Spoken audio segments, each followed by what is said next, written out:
What's good to my see that today we have the disturbing case of the horror killer.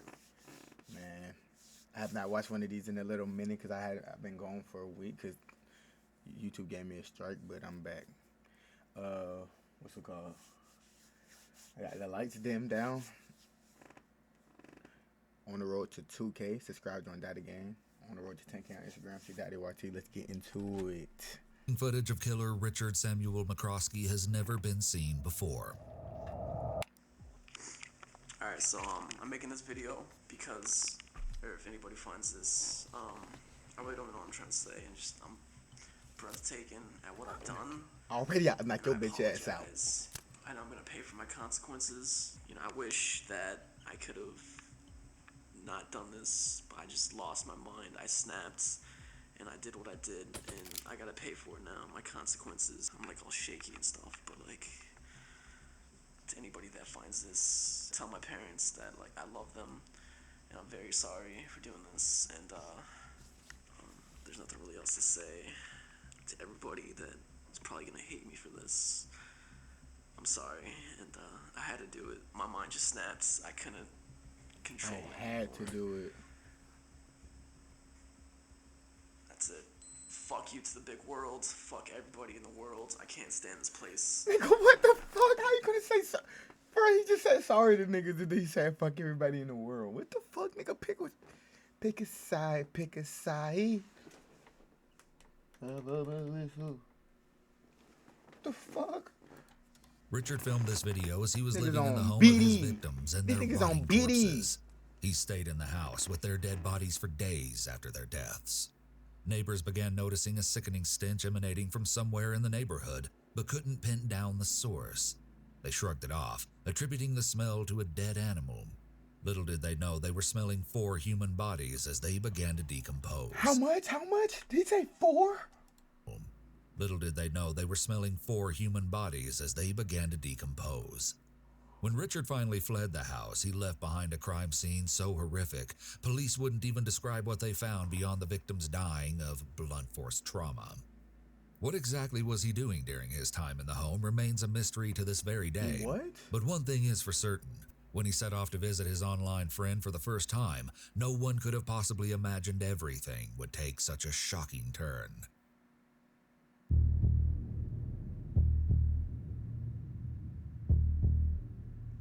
Of the Farmville murder. 20-year-old Richard Samuel McCroskey III was an aspiring horrorcore rapper who lived with his father and sister in Castro Valley, California. Richard had been relentlessly teased and harassed in high school, primarily because of his red hair and weight, but he was very submissive and didn't fight back. As a result, he dropped out of 2 different high schools and never graduated. For a while, he worked as a graphic designer and was skilled at making websites. Many described him as a quiet young man who kept to himself, but his MySpace profile showed the juxtaposition of his online and real-world personalities. Under the names Lil Demon Dog or Psycho Sam, his MySpace page was littered with references to the underground horrorcore scene, which included obscene lyrics and various depictions of murder. You can see some of the horrorcore artwork Richard displayed in his bedroom. Many believe his stage name. Bro, if you see your kids start having shit like this, bro, you gotta check them. Like, bro, no, we're not doing this. We're not doing this. What the fuck? Many believe his stage name was inspired by an unhealthy obsession with David Richard Berkowitz, also known as the Son of Sam, a serial killer who murdered 6 people from 1976 to 1977. Many of his photos show him posed in cemeteries or holding weapons such as an axe. In one video Richard posted, he is wearing a skull bandana while standing outside a Gothic church during a lightning storm and rapping lyrics about the evil voices inside my head. They just want me to murder continuously. They want me to take lives on a mass murder spree. They love the smell of a body that's rotten and decayed. That's what I think about when I'm stalking my prey. The fact that Richard says evil voices inside my head does not necessarily Bro, I'm sorry, bro. Why am I thinking, bro? This nigga had an axe in his hand, like, so close to his hand. I'm like, imagine taking the axe to the head. Like, I know that shit, bro. Fuck. That shit just gets stuck. I don't know why that shit just crossed my mind. But because he had that shit by his head. Fuck. I know that shit hurts. It's crazy. He is hearing voices in the same way that a person with schizophrenia hears voices. While people who have schizophrenia can commit murder in response to a commanding hallucination, it doesn't seem like this was the case with Richard. People with antisocial personality disorder often have many different selves.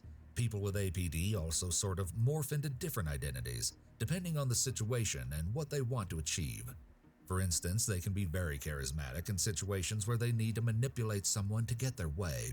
So in Richard's case, the voices inside his head that he's referring to can simply just be his evil side or his own inner violent tendencies. As Richard's confidence within the horrorcore niche grew, he started chatting with other like-minded individuals, among them 16-year-old Emma Kelly Niederbrock, who went by the username Ragdoll. Alright, so you wanted a video, and you made me videos, so... And he said please, so... I'll make you this video, even though I'm not gonna, like, do anything. Because my room's kind of dirty, and... Room kind of dirty? This nigga gay. Yeah, I don't want to show you my dirty room. But this video is for Emma, because you just told me to say your name. So... This nigga zesty, boy. I'll beat the shit out of you. I'll make you another video once clean, promise. Unless you just want to, like, see my wall. Because that's not dirty. When I want to kill people, I'll beat the shit out of you, boy. That's not good. Alright, this video is for you, Emma. The ragdoll. Amazing. Amazing ragdoll. And, is this I don't important? know what to do for you on video. So I guess I'll, like, show you my room a little bit, if that's what you want to see. I thought it was dirty. I thought it was dirty. Like, we got my addiction for energy drinks, and then we got my small underground CD collection going on right here, and then we got my wall of awesomeness that I call it. Lots of posters and flyers and a hatchet man charm and random stuff. A hatchet. Oh no, the battery's dying. No. Emma lived in Farmville, Virginia. The battery's dying. I can't. With her mother, Dr. Bro. Deborah Sue Kelly, and her father, Reverend Mark Allen Niederbrock. Since middle school, she had been homeschooled and was described as a sweet and well-rounded girl. As she got a little older, Emma developed a rebellious streak and began listening to horrorcore music. To fit her new aesthetic, Emma eventually dyed her hair a vibrant pink and began to wear heavy black eye makeup.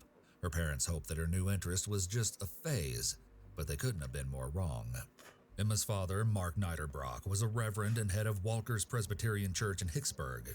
Her mother, Deborah Kelly, was a sociology and criminology professor at Longwood University and a beloved mentor to her students. When her parents separated, Mark moved out of the family home, leaving Emma and Deborah to live there together. Still, the parents maintained an amicable relationship. However, at this point, Deborah has started to become concerned about Emma's interest in horrorcore, and so all three family members went to counseling. Emma also met one of her best friends, 18-year-old Melanie Wells, online through the popular horrorcore artist Razakel. In the horrorcore community, the artists and fans often grew close and frequently communicated online. Razakel had befriended both girls separately while chatting over MySpace. She bonded with Emma not only because of their mutual love for horrorcore, but also because they could relate on a deeper level. Both enjoyed photography, makeup, and doing hair, and they both had fathers who were Presbyterian ministers. When Razakel learned that Melanie and Emma actually lived near each other, she decided to introduce them. Melanie used the online handle Mrs. Free Abortions, posted photos of herself in cemeteries, and listed her interests as cigarettes, alcohol, lust, restorative arts, blood and gore, and open graves. As soon as she met Emma, the girls became inseparable. Emma, Melanie, and Richard were brought together through this expansive online community, and unbeknownst to the girls, their fate was sealed.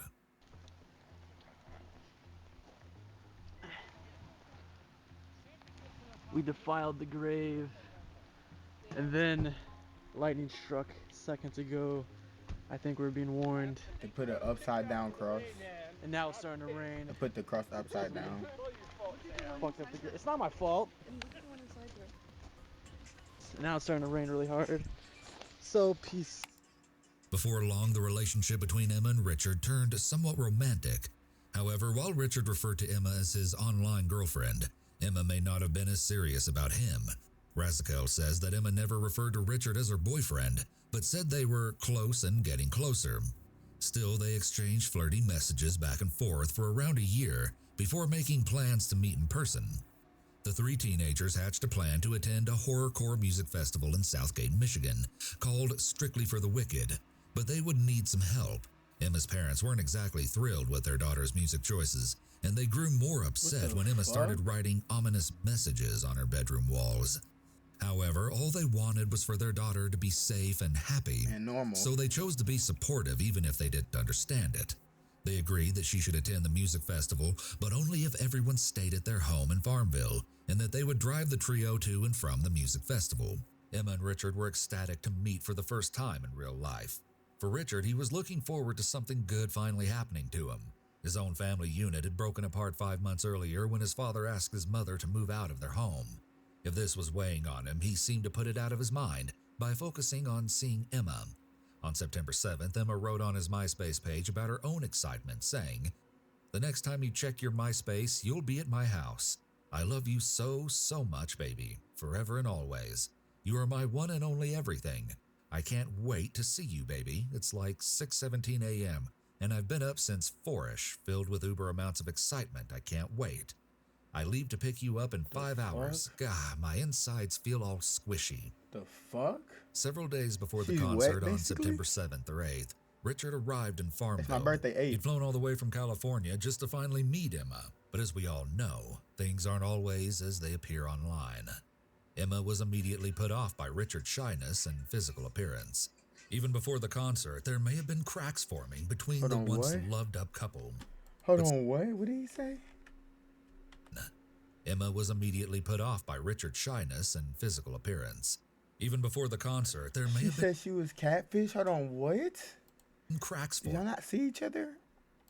between the once loved-up couple. But still, on September 12th, 2009, they all went to the show as they'd planned. The drive was no small feat, about 10 hours, which shows just how committed Emma's parents were to keep their 10 16-year-old daughter hours? safe, or at least try to.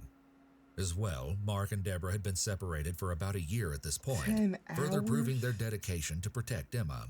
While on the way there, Emma posted about the trip saying, "Talk about a long-ass drive sharing the car with a preacher. It's gonna suck, but no doubt is it worth it."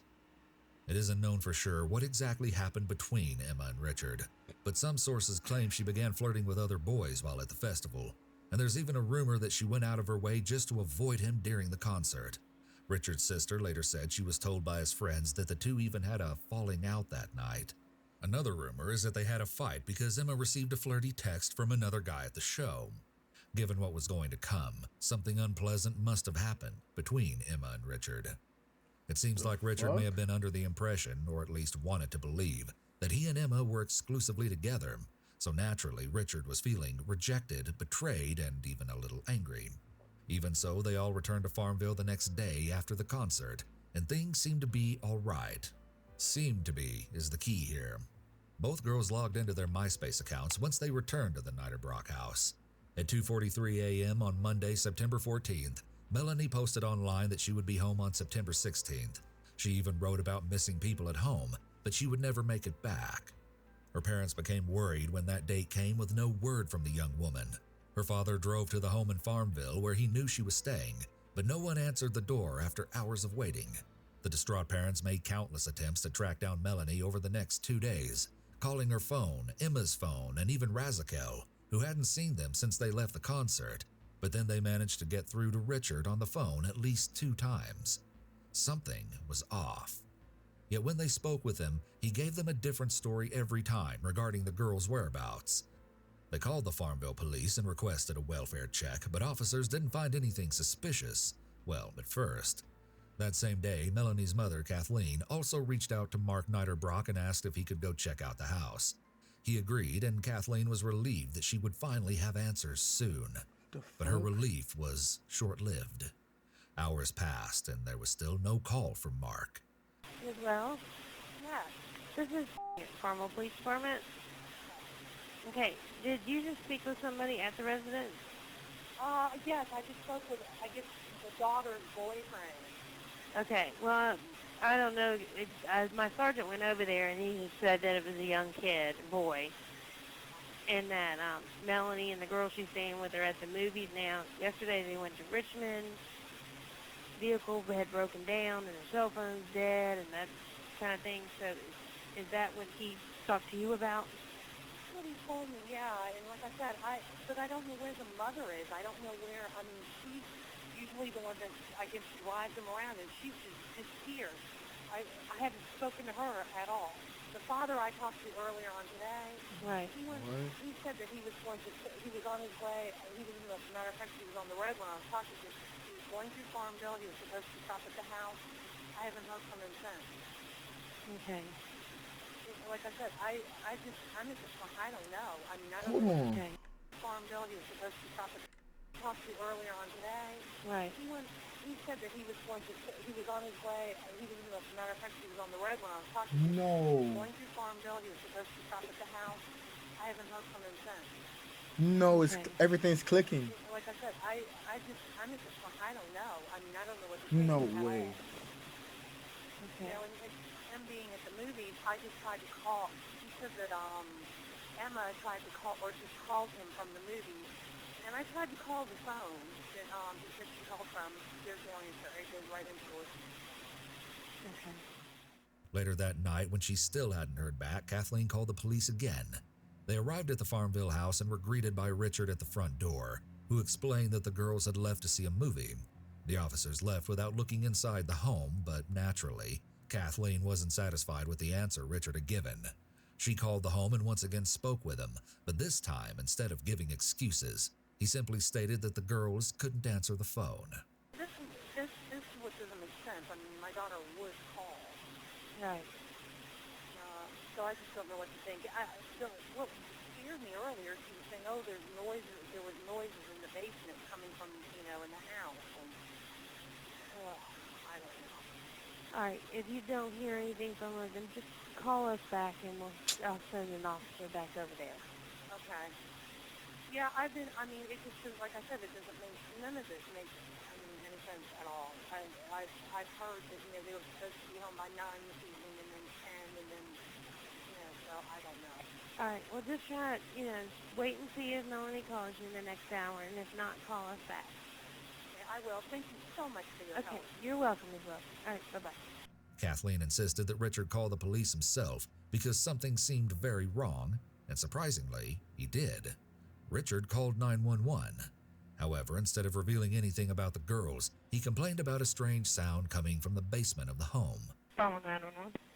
Hey, can I have a police unit come by my house? Because I keep hearing sounds in the basement, and I'm scared to go down there and check what it is. Okay. What kind of sounds do you hear? Like just noises, like something moving around down there. I think it's the dogs, but I'm not sure. Oh, what? Okay. We have 2 dogs, but one of them is upstairs. I just put him up there, and the other one might be down there, but I'm not sure if it's the dog or not. Okay, and it's in the basement. What's your name? Sam, Sam? but this isn't my house. I'm staying at my girlfriend's house. Okay. All right, we'll get somebody to come up there, okay? Thank you very much. Bye. Police showed up once again and did a quick search of the basement, but found nothing and left. Authorities later defended their choice to leave the Niederbrock home without seeing Melanie, Emma, or either of her parents during the welfare checks because they thought Richard had reasonably answered all of their questions. Yet around that same day, when neighbors walked by the home, they noted that even from the street, something smelled dead nearby, which they attributed to an animal. It's both surprising and troubling that the police did so little to investigate this situation after receiving multiple phone calls about minors not being heard from in days and alleged noises in the basement. The law gives police officers the authority to act in whatever manner they deem necessary What? when How do you performing not- welfare checks, what? including investigating unexpected criminal activity. The police certainly had the ability legally to do much more than they did. It seems highly unlikely that they wouldn't notice an odor that was commented on by people much further from the scene. It also seems impossible to believe that once they were inside the home, there was no evidence of a crime when 4 people had been murdered in such a violent and gruesome manner. Poor people. The families of the deceased could try to sue the officers for their failure to do more to investigate. What is on However, that it's an Pepsi uphill can? battle to do so. State law. What's on this Pepsi can? What the fuck? Bro, what is this mini Red Bull? Bro, what am I looking at right now? But if your room look like this, bro, you gotta get checked. Must provide police officers with protections from civil lawsuits and criminal charges. These protections are not simply defenses that the officers may raise after they're charged or sued. They effectively prevent a criminal charge or civil lawsuit from even going forward. The police have what is called qualified immunity. Qualified immunity means that police officers are protected from being sued as long as they're acting within the guidelines of their job and not acting negligently or unreasonably. This gives police officers room to do their job without the fear of lawsuits interfering. In this particular case, it could be reasonably argued that the police did in fact act negligently by not thoroughly searching the home for the missing minors, or because they missed the wretched odor emanating from the Farmville home that was noticed by neighbors. At some point on the 17th, Richard made a call home. His sister said he was checking to see if his family was okay, and he ended the message with, "I love you guys." Hearing this, his sister knew something was off. They didn't say "I love you" to each other. However, because she knew her brother was someone who wouldn't kill a spider if she asked him to, she couldn't have imagined just how horribly wrong things had gone in Farmville. It's possible that Richard wasn't a very assertive individual. Maybe he was highly sensitive and fragile in many ways, unable to kill a spider. She knew something was wrong when he said "I love you." That is insane. That is insane. I'm not gonna lie. He may have, at one point in his life, been a rather weak person. The fact that Richard was teased and harassed in high school means that he could have developed some trauma during his adolescent years. However, teens who were bullied and subsequently traumatized typically don't grow up to become murderers. Richard appears to have had an immense amount of underlying anger and hatred that was never expressed in a healthy way. When a person remains passive against bullying or abuse, they will harbor a lot of self-hatred, and of course, hatred of others. The self-hatred develops because the person is not standing up for themselves and protecting themselves from the abuse. Helplessness and powerlessness then develop as a result. In Richard's situation, he likely felt helpless and powerless for so long after being bullied, he may have developed a mental image of himself as this tough individual that others should fear. This pretend image he developed made him feel bigger, stronger, and more powerful. This self-image likely gave him a sort of high, so he really embodied that image more and more with time. Once Richard felt betrayed by Emma, his online girlfriend, this betrayal triggered that underlying anger and hatred of others, almost like that inner angry and violent nature remained dormant until he felt betrayed by his romantic interest. He stepped into and acted on that tough, powerful image that was really only in his mind for years, but to him it was real. To Richard, he was that strong, powerful person. It took a trigger, romantic rejection, to lead him to act on those feelings of hatred and desire for violence that he harbored for so long. Kathleen continued to call the police for help finding Melanie. Yes, I don't know who I need to talk to, or my daughter is with a family in Farmville, Virginia, and she's been basically missing for the past 2.5 days. I can't get a hold of her. Her cell phone's turned off. What's worse is the girl that she was staying with, nobody knows where she is. Her cell phone is turned off. This daughter's boyfriend is staying there, and I've talked to him several times today, and I've gotten different stories. But my husband went down. He was supposed to pick up my daughter yesterday, and he went down there. He arrived at about 11 o'clock in the morning. He sat there for 8 hours outside the house. Nobody showed up. Nobody answered the door. And, I mean, we're about 4 hours away here, and I don't know what else to do. Okay, is your husband still here in Farmville? No, he's home. He came home. Oh, okay. He was going to head back down there tomorrow to pick her up, but everybody seems secured off the face of the earth, and I just don't know what to think. I checked the cell phone records with my cell phone company. The last time she used her cell phone, 1:28 in the morning on September 15th. And actually, she wasn't using. Somebody had called in and left her a voicemail. Wow. After relentless calls from Kathleen, Farmville police returned the following day, September 18th. But this time, they were stopped dead in their tracks by a horrific odor emanating from behind the closed front door. Knowing that sinister smell all too well, officers swiftly entered the home and stumbled upon what they later described as a slaughterhouse. 3 bloody bodies were found brutally murdered in a downstairs bedroom, with a 4th body uncovered later in an upstairs bedroom. The unrecognizable Ridiculous. victims were identified as Mark Niederbrock, Deborah Kelly, Emma Niederbrock, and Melanie Wells. Melanie, Emma, and Deborah had been mercilessly bludgeoned to death in their beds as they slept. Several weapons were discovered at the Wow. crime scene, but experts believe the injuries were specifically from a wooden splitting maul taken from the family's own backyard. When Mark had shown up to check on the girls, he had been attacked from behind with the same instrument. Because there was no evidence that Mark had tried to fight back, it looked as though he'd been ambushed as he entered the house. The father had been beaten so viciously that the hardwood floor under him was nearly destroyed and soaked with blood. Damn. None of the four what victims had any fuck? defensive wounds, and all had died from blunt force trauma to the head. Both Mark and Melanie's bodies had been moved down to Emma's room with her corpse in a twisted effort to clean up.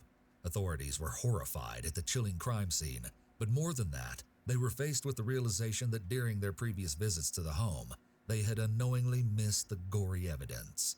But something was missing. There was no sign of Richard anywhere.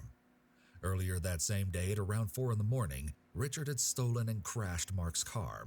Unaware of the horrors he had committed at that time, or that the car he crashed was his getaway vehicle, a police officer issued him a summons for driving without a license. The officer even went as far as to help secure him a ride with the tow truck and simply let him go. Wow. Richard was dropped off at a convenience store around 6 a.m. by the tow truck driver, who reported that Richard had an overwhelmingly foul, putrid odor. The smell was so strong he even noticed it inside the crashed vehicle.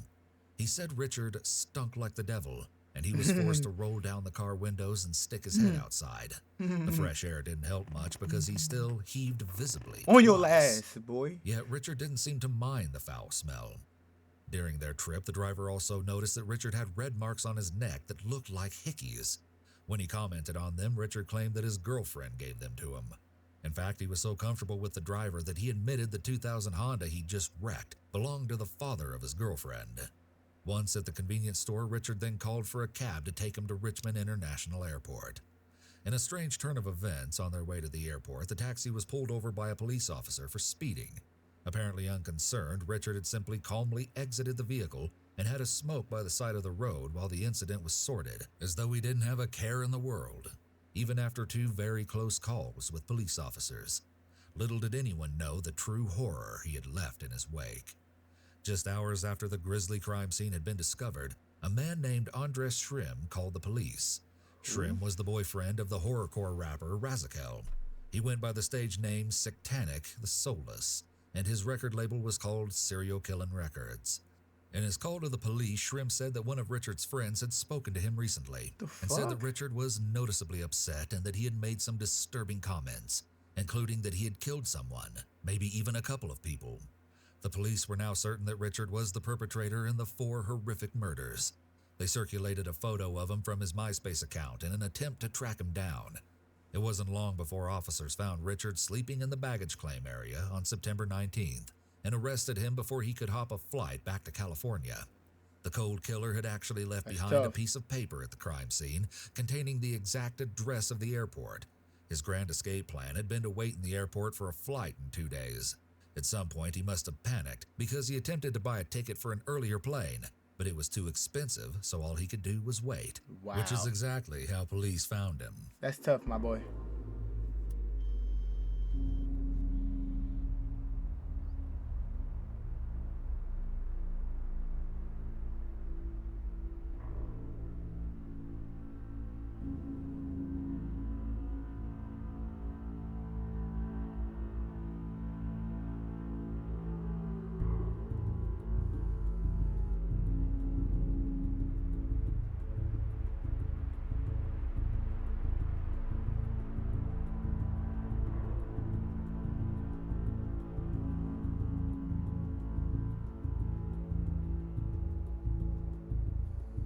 They don't even put this nigga in handcuffs. The fuck? They don't even put this nigga in handcuffs? We advise you of your Miranda rights. You said you understood your rights and you signed the form saying you were willing to talk to us and you still willing to talk to us. Yes, but I would like to have somebody here too, like a lawyer. Okay, that is your option. So are you invoking your right to remain silent? Yes. After he was arrested, it was noted that his clothing was totally caked in gore, as he hadn't changed or bathed since committing his atrocious crimes. Many Yeah, pointed out after the nasty. news broke of Richard's arrest that, ironically, one of his songs was titled, "I Kill People for Real." It appears that sometimes life Nigga's really does nasty. imitate art. But after his arrest, many were left with more questions than answers. While Richard claimed to have chosen the 8-pound maul as the murder weapon because he thought nobody would suffer, he also allegedly drank beer, smoked marijuana, and might have taken painkillers for a migraine headache before the killings. It's hard to know if he planned what he did next, or if it was the result of his rage because of his and Emma's faltering romance, or even if the cocktail of substances pushed him over the edge. Rather than go to trial and risk the death penalty, Richard accepted a plea deal, and almost 1 year later, he pleaded guilty to 2 counts of capital murder and 2 counts of first-degree murder. His defense attorney tried to claim that Richard expressed remorse and that he said he felt bad for what he had done. Yet as he left court, he gave onlookers a sinister, slight smirk, further proving his wickedness. Richard Samuel McCroskey III was Nigga's a given 4 bitch. consecutive life sentences, and as part of the plea bargain, he waived his right to an appeal. Since the case never went to trial, a clear motive in the savage murders has never been released. When asked why he had done it by reporters as he was brought back to Farmville, Richard had simply responded, How did you do it? Jesus told me to do it. His sister later denied that his response Nigga's was a bitch, sign of bro. I would psychosis. beat the shit out of Instead, this she nigga. said that this was just his sense of humor and that he was being sarcastic. I would elbow him in Several his nose. theories exist surrounding a possible motive for the barbaric attacks. The most popular is that Richard was either jealous of the attention Emma was giving other young men, or angry because she rejected him. If this is the case, Melanie and both of Emma's parents had tragically just been in the wrong place at the wrong time. Richard's attack on Emma's parents and her friend Melanie could have been purely due to the fact that they were present in the home, and therefore would be witnesses to what he wanted to do to Emma. It's also possible that he felt humiliated by Melanie too, and maybe by Emma's mother. When Emma decided that she wasn't interested in Richard romantically, maybe he got the cold shoulder from Emma, her mom, and Melanie. Emma's father, on the other hand, may have just literally been in the wrong place at the wrong time. Richard may have crossed a threshold when he succeeded at committing his first 3 murders, so killing one other person, Emma's father, was easier for him. This further supports Richard being a total psychopath, because if, let's say, the murders would have been an impulsive move that occurred because of his anger and obsession with Emma, a crime of passion, and because he was intoxicated, any half-normal person would be devastated and likely wouldn't have killed another person, a 4th person. However, in Richard's case, he didn't mind adding to his murder tally, didn't. even after having days to reflect on what he did, and even after spending days in the presence of those lives he ended. I believe this really shows the depths of his psychopathy. He's sick for that. Richard could have very likely just have been a ticking time bomb. It's possible that anyone that really triggered his anger and past traumas would have been the victims of murder at his hands. In this case, it was Emma, her parents, and her friend Melanie. Maybe it was only a matter of time, and for the right circumstances to be present, for Richard to finally fully embody that persona of a strong, powerful person.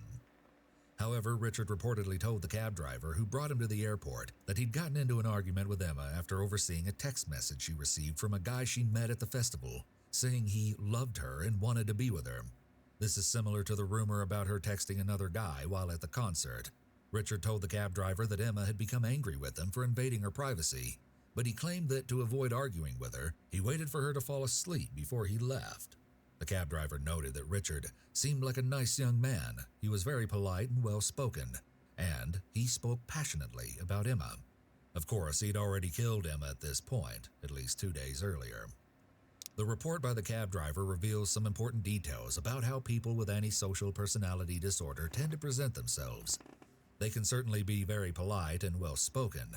It's not surprising that the cab driver's initial impression of Richard was that he seemed like a nice young man. This is likely what happened with Emma. Richard was probably very charismatic during their online interactions. However, once she really interacted with him more closely, she probably realized the unappealing antisocial traits and didn't want to have anything to do with him, thus leading to her rejection of Richard, which then triggered his anger. It makes sense that Richard would speak about his passion for Emma to the cab driver, despite having killed Emma 2 days earlier.